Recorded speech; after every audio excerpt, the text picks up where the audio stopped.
true.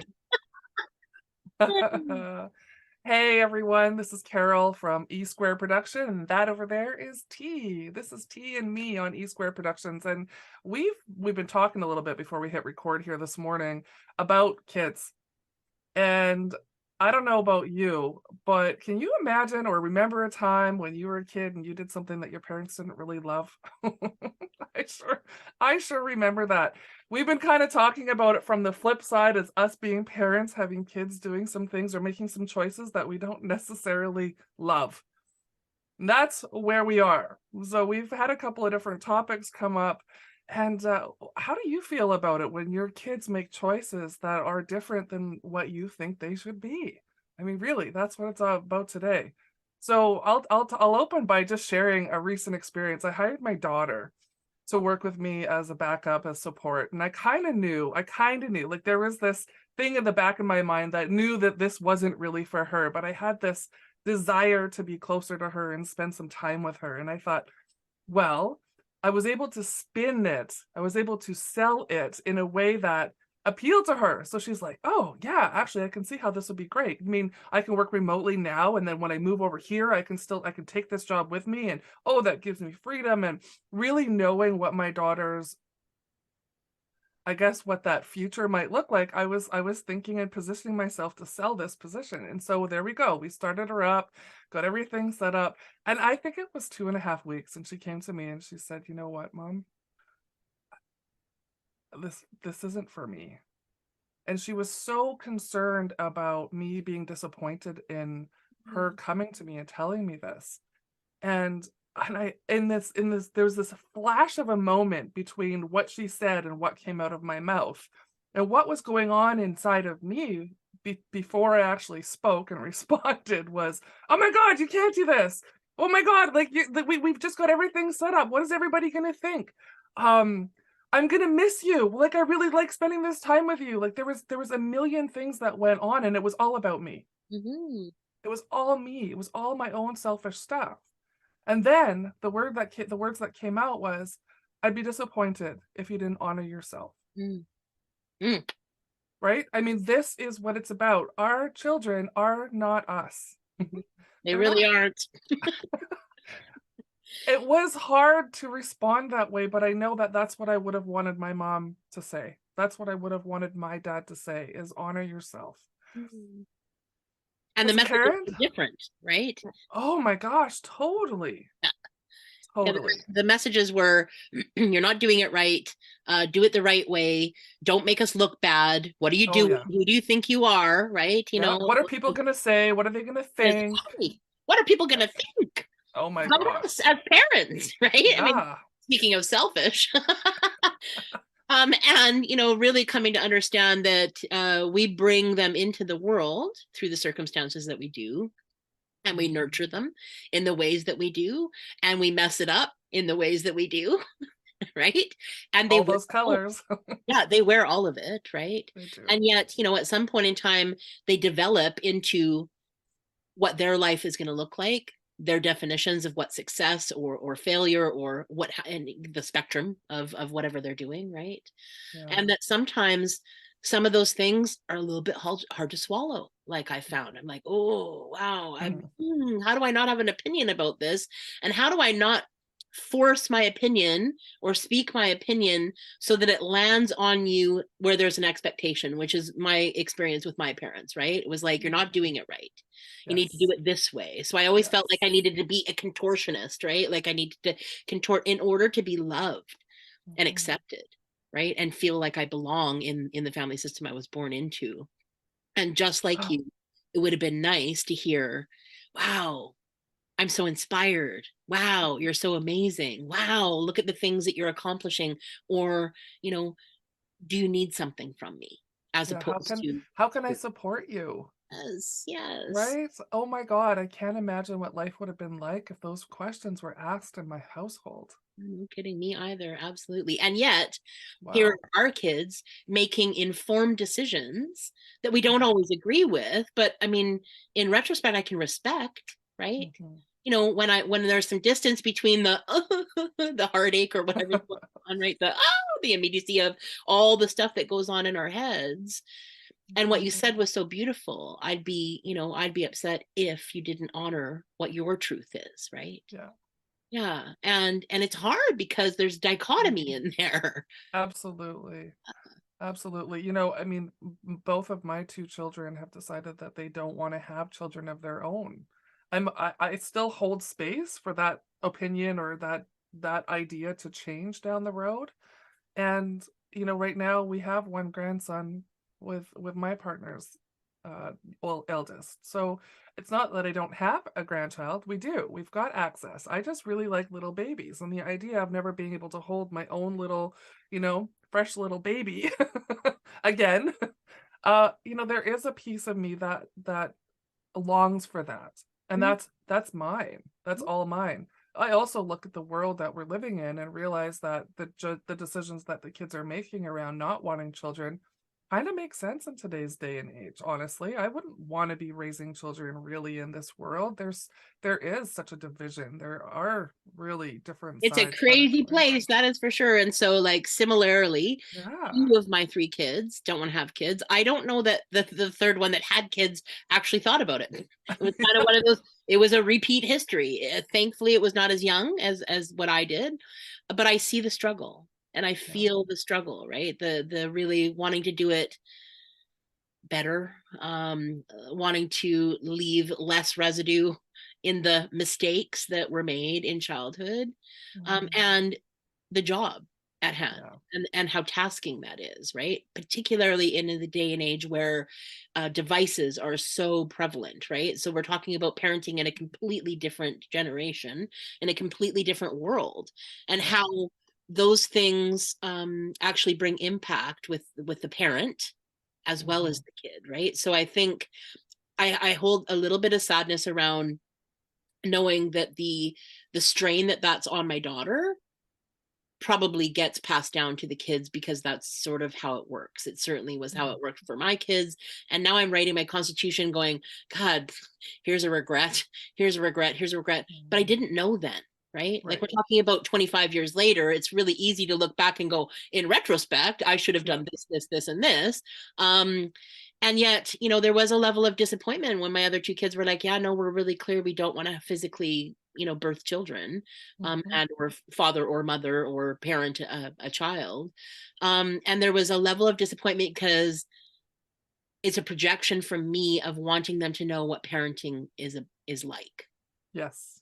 Right. It's all it's always about me. Like that disappointment or expectation, like it's our expectations that really get in the way.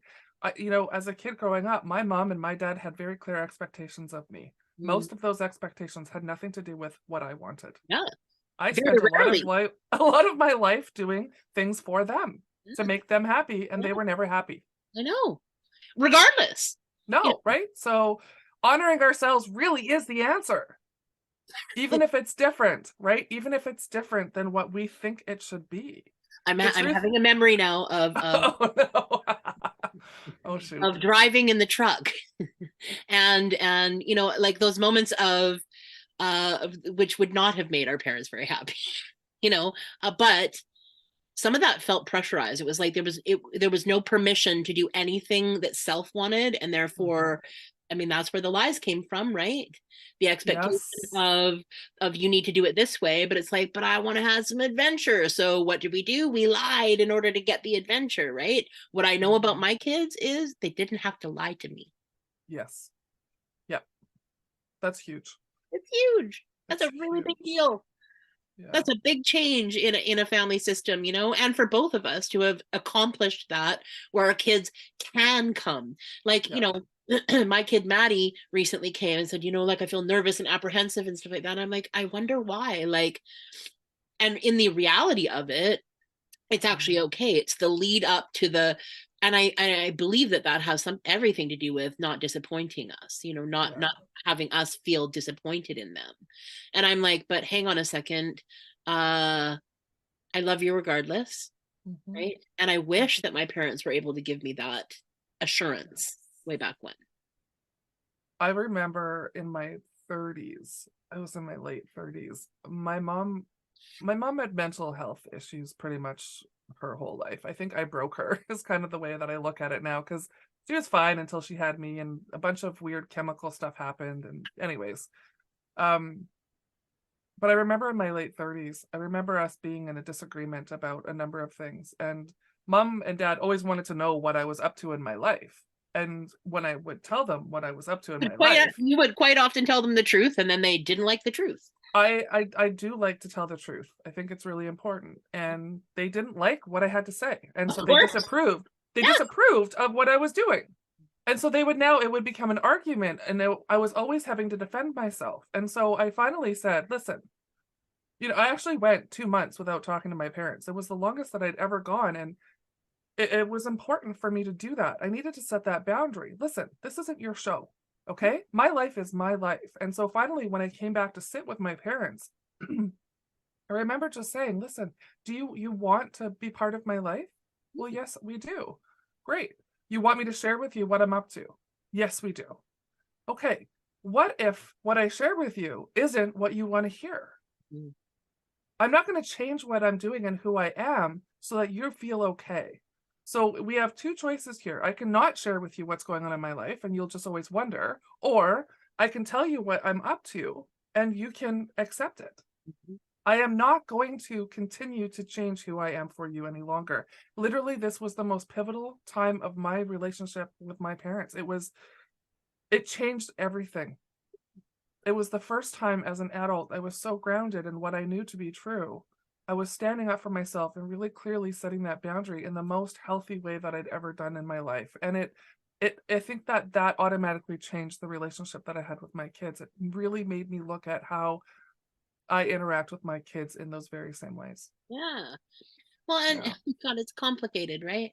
it It's complex. is. And yet, here we Yeah. are talking about our kids stretching the muscle of, I know what's best for me. I'm Mhm. using my intuition. My Mhm. compass is dead on, and I have really great values Yeah. directing What? them. So realistically, we could actually feel pride Yes. instead Right? of remorse or disappointment, right? Yeah. Yeah. Yeah. And how we get caught up in the apprehension. What happens for me is this retraction of, but this isn't the way that Yeah. I thought it would be, therefore it should be Yeah. this way. And how do I get okay with that, right? And I will always remember being in counseling with my son, and I took him because he was broken and I needed him to be fixed. Now that Right. I'm becoming a counselor, that's so laughable, it's not even funny.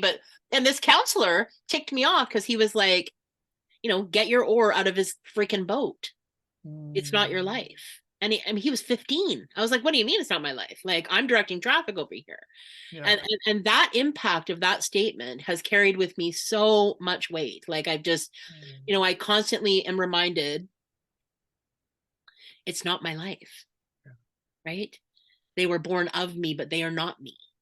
They have their own path, their own Absolutely. And they're the lessons. Yeah. greatest teachers, because there have been moments when I'm, smacked upside the head by something. Yeah. But when I actually sit in the silence of it, I learn so much Mm. about some of the Mm. things that maybe I'm not so strong at. Those making decisions based on my inner compass as opposed to taking care of everybody because that was my job. Right? Yeah. We forget that we've raised beautifully strong, independent children who are now adults and are fully capable of making their own decisions. It It's would appear sometimes maybe questionable, but yes, realistically, yeah. did we make decisions that we regret in our, Mhm. teens and 20s? I don't know, that's true for me. Absolutely. It's so true for Yeah. me. I still, at age 51, can probably say the same thing. Yes, absolutely. And I don't know that that will ever change. No. I asked my mom recently, I'm like, God, you're like about, mid 70s is coming quickly. Like, when is it that I'll feel grown up? And she's like, pretty much never. I'm like, oh, good news. Okay. And my Trust your mom's more, mom. yeah, my mom's more childlike now than I think she has been. But it's, the remembering of living outside the rules and the expectations, right? What do I love? And lean into that. What do I want? What do I desire? Right. And then watching my kids do the same thing. And even though I don't necessarily quote unquote agree, I am not the summons of, the master of the universe. That's not how it works. So And yeah, and reflecting on a lot of the time for me, what's really the strategy that I've been using that's really effective for me when it comes to parenting, or actually in any role where there's people. I'm also a boss. So, it kind of shows up wherever I'm a bit of an authority figure, if you will, is just this just isn't mine. It's not my path. Mhm. My path here is to support it. And what would I have wanted my parent or my boss or that superior, whoever that is, to say to me in this moment? Yeah. And when I can come from that place of compassion, absolutely everything changes. It opens up that heart chakra, and all of a sudden everybody is feeling the love. Everyone's feeling safe being exactly as they are. That's vulnerable though, Yeah. right? And vulnerable in the world means that you're weak. Vulnerable. That's how it's deemed. Yeah. Yeah, absolutely. And I am growing more and more strong about the opinion of it is actually the thing, right? It's the You know, thing. It what really if we is. could meet each other vulnerably over everything Yes. and then really sit and listen and absorb as opposed to armor up and guard, you know? Yeah. Being more curious, asking questions. Wow. And it would be okay. Like, wow, that takes a lot of courage to even say this to me. I really honor the fact that you're sharing this with me, that you Yeah. feel like this is big stuff. And I'm so excited that I get to be included in what this big decision is that you're making. Yeah. Well, and Um, how about the fact, I mean, your daughter very well could have come and not said anything and gone to a no, job that she didn't like and made yeah, the money and yeah, probably had the freedom that she was so, sort of enticed with in the beginning. But in yeah. order not to make you sad, angry, disappointed, she'd sacrifice herself. And that's what I used to do. I And so I'm know. so glad. So right there, we just broke that It's a cycle. pattern in our family. Absolutely. It is Absolutely. no longer an issue now, right? We get to heal the past and the future by just changing what we do in that one moment. Yeah. And I celebrate that so much. And then there's this there's part of me that just gets so excited and happy for my grandkids, Mhm. knowing that the systems and the patterns that have been changed and broken and the cycles that have been broken through our development through parenthood, right? Then wears and gets handed over, so to speak, and that we can witness that they're doing well. Yeah. They're not just doing well. They are literally they are they are like fully Yeah, living. yeah, Yeah. absolutely. And what would have been like to have permission to do that ourselves? Yeah. Yeah, So by giving them permission, we're giving ourselves permission. It's that heal. absolutely true. I love this, how this plays. This isn't just a singular situation. Yeah. No, it's Yeah. nuanced and it's very together, right? And it's constantly moving. Yeah, I love that part too. I just wrote my constitution, and in there is this, like gratitude. Gratitude Yeah. for some of the things that you teach me. And I think, gosh, Mm, I watch your life and that drives me and inspires me to do a version of that myself, right? yeah. Yeah. And I it pushes. mean, this is amazing. This is, and to have people like friends that we can talk through some of those things, because it's okay to have feelings about something that our children will share with us. It's okay to digest this. Like, it might not be something that you can just flip a switch and jump right into what we're talking about here, because believe me, this is not 100% of the time. We don't just jump right into, I know exactly what to do right now, I'm going to respond perfectly. That isn't reality. There are obviously feelings. And so really digging deep and checking into, where is this coming from in me? What am I up against? Because it really has nothing to do with the child. This Yes. has to do with something that's going on inside of me. Yeah, absolutely. Giving Yeah, like myself you said, space to, yeah, investigating that with a friend or a counselor, or yep, you know what I mean, like somebody someone safe. who's not your kid. Yes, Yeah, right. right? Someone who's not your kid, because Like what we're doing here. yeah, it's not about them, right? No, Even though no. in the moment it feels like, oh, okay, this is totally, but how great it is that we have the wherewithal Mm, that our parents didn't have. They didn't that's possess right. that, right? And so that to me speaks to strengths. And so yeah, Evolution. Evolution. This is just evolution. familial evolution. And I love that. yeah. Good stuff. Good Well, stuff. we want to hear from you. If you have some experiences that you're going through with your kids, put it in the comments. Make sure you subscribe. Get those alerts every time you see a new video coming out from us. We talk about some, some things we're talking about it at surface level, but we're happy to dig in a little bit deeper with some direction from some of the audience. Like, we're here for you. I know that there's a lot more to say about some of these things, and we're happy to hone in on a couple of different subjects. If there's something that you want us to dig into, leave your comments below. Yeah, Yeah. absolutely. It's been wonderful to be here with you. We look Uh, forward to digging in and getting some response in the back and forth that life is, right? So this yeah. is off the cuff with With T and me. Tiffany. E Square Productions. Ciao for now.